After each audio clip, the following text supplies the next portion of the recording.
Good afternoon, Warriors. Today is Tuesday, November 19th, 2019. Just 5 more days of school left until Thanksgiving break. Taking a look at our homework for tonight. In math, practice 4.3.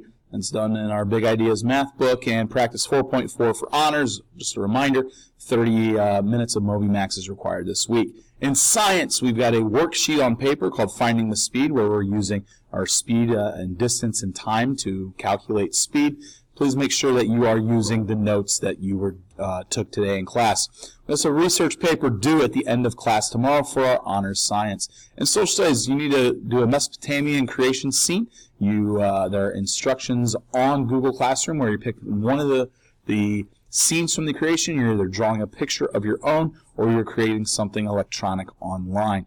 In language arts, we've got our editing sentences worksheet. Remember, you're going through and rewriting the new sentences after the editing change has been made on the front.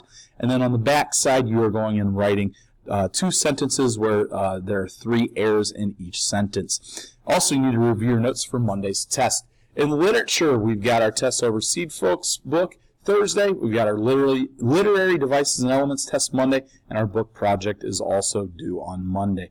It's going to be it for today. Everyone have a fantastic Tuesday.